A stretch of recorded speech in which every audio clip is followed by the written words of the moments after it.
পৃথিবীর শ্রেষ্ঠ জায়গা, পৃথিবীর শ্রেষ্ঠ স্থান আল্লাহর ঘর মসজিদ। এই মসজিদে আমরা পবিত্র জুমার দিন আসতে পেরেছি, বসতে পেরেছি, মিনার শরীফ করলাম, জিকির করলাম, আল্লাহকে সন্তুষ্ট করলাম। আমরা দিন থেকে মহব্বতের সহিত আল্লাহ শুকরিয়া করি, বলি আলহামদুলিল্লাহ। আল্লাহ আমাদেরকে শেষ নবী, তারওয়ালা নবী, যে নবীজি জান্নাতের মধ্যে, জান্নাতের যে দরজাটা সর্বপ্রথম আমার আপনার নবী প্রবেশ করবে, বলে সুবহানাল্লাহ। শেষ নবীর দাবি বলা নবীর উম্মত আমরা হতে পেরেছি। এজন্য দিলটা উজাড় করে মহব্বতের সাথে আলহামদুলিল্লাহ খুশি জিকির করবেন। আপনার অন্তর পরিষ্কার হবে, গুনাহ মাফ হবে, আপনি শান্তি ফিল করবেন। এজন্য যখনই সময় পাবেন এগুলোভাবে জিকির করবেন। রোজা চাইলো না, মা বাবাকে ভুইল না, জান্নাতবাসী হইতে চাইলে, জান্নাতবাসী হইতে চাইলে প্রাণ ভরে কর সাধনা।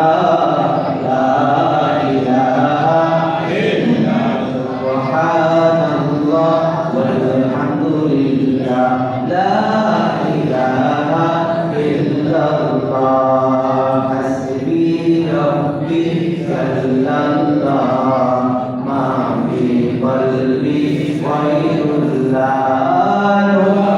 মুহাম্মদ সাল্লাল্লাহ, লা ইলাহা ইল্লাল্লাহ সুবহানাল্লাহ ওয়ালহামদুলিল্লাহ, লা ইলাহা ইল্লাল্লাহ হাসবি রাব্বি জাল্লাল্লাহ ফি কলবি গায়রুল্লাহ।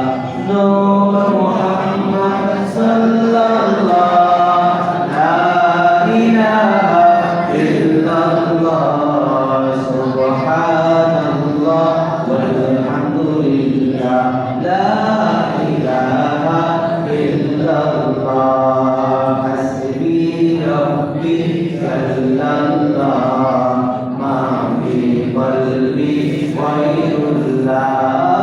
নূর মুহাম্মদ সাল্লাল্লাহ, লা ইলাহা ইল্লাল্লাহ। হাদিস শরীফের মধ্যে নবী সাল্লাল্লাহু আলাইহি ওয়াসাল্লাম বলেন, যে ব্যক্তি আমি নবীর উপর একবার দুরূদ শরীফ পাঠ করবে, মহান আল্লাহ তাআলা আমার রব্বুল আলামিন ওই ব্যক্তির উপর 10 বার রহমত নাযিল করবে, সুবহানাল্লাহ। শুধু তাই নয়, তার 10টি গুনাহ মাফ করে দিবেন, তার যে সম্মান, তার যে মর্যাদা 10 গুণ বৃদ্ধি করে দিবেন, সুবহানাল্লাহ। 10 গুণ, 10টি না, 10কে গুণ করলে যত হয় তত আপনার যে সম্মান যতটুকু আছে, আপনার মর্যাদা যতটুকু আছে, এর থেকে 10 গুণ আর বৃদ্ধি করে দেবে, বলেন সুবহানাল্লাহ। আরেক হাদিসে নবী সাল্লাল্লাহু আলাইহি ওয়াসাল্লাম বলেন, যে ব্যক্তি সকালে 10 বার, বিকালে 10 বার আমি নবীর উপর দুরূদ শরীফ পাঠ করবে, হাসরের ময়দানে আমি নবীর সুপারিশ তার জন্য ওয়াজিব হয়ে যাবে, বলেন সুবহানাল্লাহ। অবশ্যই অবশ্যই আপনাকে নবীজি সুপারিশ করে জান্নাতে নিয়ে যাবে, বলেন সুবহানাল্লাহ। আজকে আমরা দুরূদ শরীফ পড়ি না, এজন্য আমাদের পেরেশানি, দুশ্চিন্তা, বিভিন্ন রোগে আমরা আক্রান্ত। দুরূদ শরীফ পড়বেন, আপনার পেরেশানি দূর হয়ে যাবে। যত বেশি দুরূদ শরীফ পাঠ করবেন, আপনার দুশ্চিন্তা দূর হয়ে যাবে। বেশি দুরূদ শরীফ পাঠ করবেন, আমার নবীকে স্মরণ করবেন, আপনার উপর তত বেশি রহমত আল্লাহর পক্ষ থেকে নাযিল হবে, বলেন সুবহানাল্লাহ। মহান রব্বুল আলামিন পবিত্র কোরআন শরীফের মধ্যে বলেন, ওয়া মা আরসালনাকা ইল্লা রাহমাতাল লিল আলামিন, বলেন সুবহানাল্লাহ। আল্লাহ নিজেই বলেছেন যে আমি আমার বন্ধুকে, আমার প্রিয় হাবিবকে দুনিয়ার জন্য রহমত স্বরূপ পাঠিয়েছি, বলেন সুবহানাল্লাহ। এটা কোরআনের আয়াত বললাম। কোরআনের আয়াত, ওয়া আরসালনাকা ইল্লা রাহমাতাল লিল আলামিন। আমি আমার বন্ধুকে দুনিয়াতে রহমত হিসেবে প্রেরণ করেছি। এজন্য আমরা দুনিয়াতে যত শান্তি চান, রহমত চান, বরকত চান, সুস্থ থাকতে চান, ভালো থাকতে চান, সুখে থাকতে চান, তত বেশি আপনার নবীকে স্মরণ করতে হবে। কিভাবে স্মরণ করবেন? বেশি বেশি দুরূদ শরীফ পাঠ করবেন। মহান রব্বুল আলামিন পবিত্র কোরআন শরীফের মধ্যে বলেন, ওয়ালা তামুতুন্না ইল্লা ওয়া আনতুম মুসলিমুন। কোরআন শরীফের আয়াত। আল্লাহ তাআলা বলেন, মুসলমান না হয়ে, খাঁটি মুসলমান না হয়ে কবরে না আসে। আপনার উম্মতকে জানিয়ে দেন তারা যেন খাঁটি মুসলমান না হয়ে, পরিপূর্ণ মুসলমান না হয়ে কবরে না আসে। ইন্না আযাবি লাশাদীদ। নবী আপনি আপনার উম্মতকে জানিয়ে দেন তারা যদি খাঁটি মুসলমান না হয়ে, খাঁটি পরিপূর্ণ মুসলমান না হয়ে কবরে আসে, তাদেরকে দেওয়া হবে ইন্না আযাবি লাশাদীদ, কঠিন আযাব, কঠিন শাস্তি দেওয়া হবে তাদের। এই দুইটা কোরআন আয়াত বললাম। এখন খাঁটি মুসলমান কারা, এটা আবার হাদিস আসতে হবে। হাদিস শরীফের মধ্যে নবী সাল্লাল্লাহু আলাইহি ওয়াসাল্লাম বলেন, আল মুসলিমু মান সালিমাল মুসলিমুনা মিন লিসানিহি ওয়া ইয়াদিহি।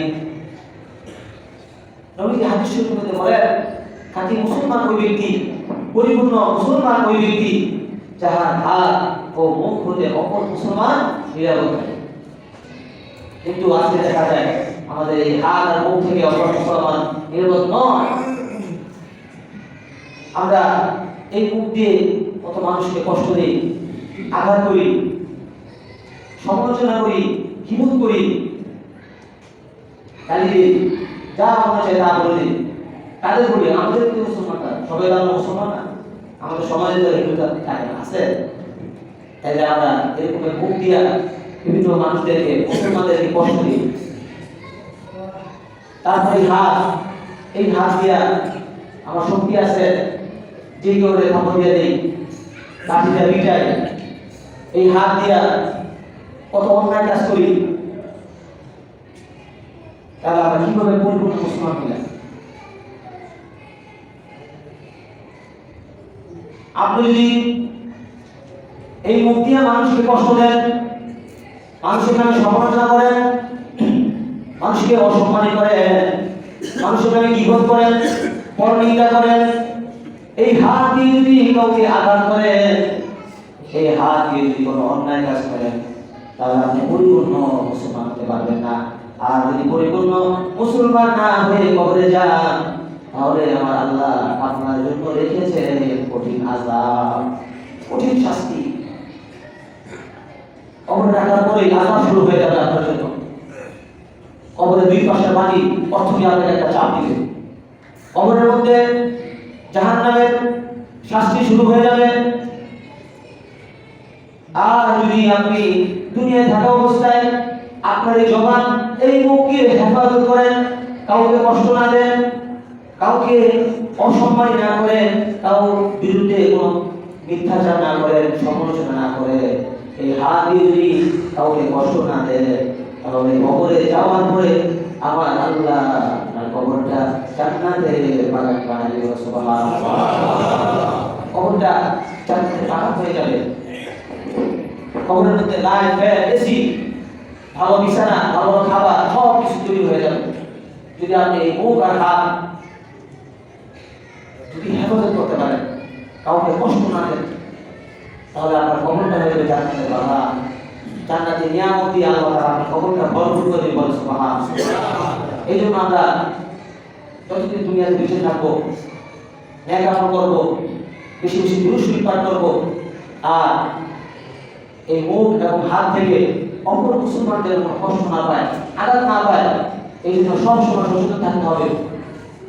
যা কিছু বললাম সামান্য শেষ, যা কিছু বললাম আমরা যেন আমল করতে পারি। সবাই বলি আমিন। আমার জন্য দোয়া করবেন। বন্ধ থেকে আসছি, বন্ধ করছে আমাদের বাড়ি, আমার মাদ্রাসা চালাই, দোয়া করবেন আল্লাহ তাআলা এই খেদমতের নবীজির খেদমতকে আল্লাহ তাআলা কবুল করে বলেন আমিন।